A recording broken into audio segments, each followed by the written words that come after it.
नमस्ते मंडळी, good morning. कसे आहात सगळे?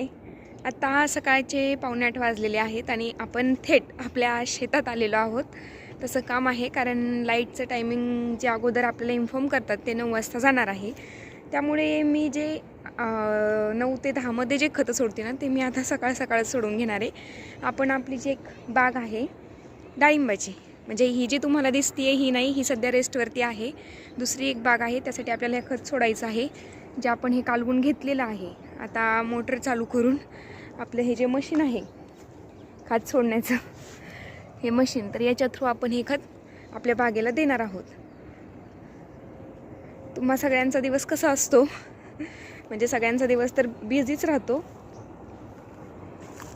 ही पहा, हे जे आहे ना, हे शेती करण्यासाठी खूप महत्त्वाचं, म्हणजे हे नसेल तर बाकी काहीच नाही.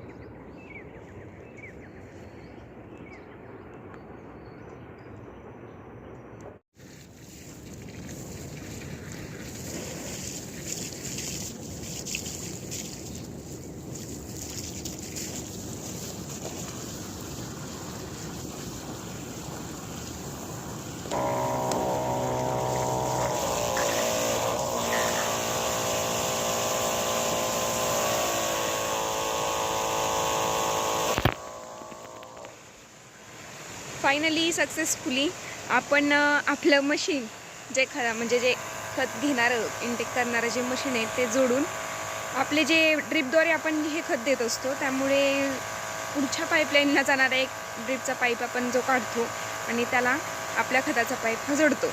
तर ती प्रोसेस मी आत्ताच केलेली आहे.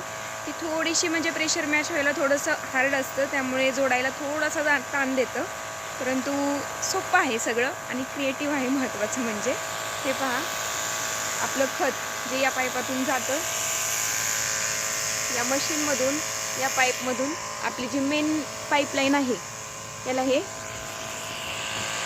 जोडलेलं असतं. आणि सगळ्यात महत्त्वाचं म्हणजे ना, ज्यावेळेस आपण अगोदर मी खत सोडायचे त्यावेळेस जो फिल्टर होता तो सतत ना जाम व्हायचा. म्हणजे पावसाळ्यामध्ये पाण्याचा उपसा कमी असतो खूपच, आणि त्यावेळेस काय होतंय की फिल्टर सारखा जाम होणे, परत मग प्रेशर इथे वाढतो एकदम. मग तो काढल्यानंतर हा फिल्टर जॉईन केला आहे आत्ता. कोणाकोणाकडे आहे असा फिल्टर, याच्यामध्ये ना आपल्याला फक्त हे असं फिरवायचं. फिरल्यानंतर ना हे ॲटोमॅटिकली आतून प्रेशरने धुतलं जातं. घाण वगैरे आहे ते रिटर्न वालनी परत विहिरीमध्ये जाते आणि आपलं फिल्टर एकदम क्लिअर, स्वच्छ. इतकी इझी मेथड आहे, त्यामुळे जरा नाही का कामं खूप सोपी होतात. झाला फिल्टर धुवून, इतकं हे सोपं आहे. आता लाईट जाण्यापूर्वी एवढा बॅलर आपला सोडून झाला पाहिजे, कारण थोडंफार खत राहिलं की नंतर ना मग त्याची जी स्ट्रेंथ असते, त्याची स्ट्रॉंगनेस असतो तो थोडासा कमी होतो. त्यामुळे लाईट जाण्यापूर्वी हे सोडून झालेलं बेटर राहतं.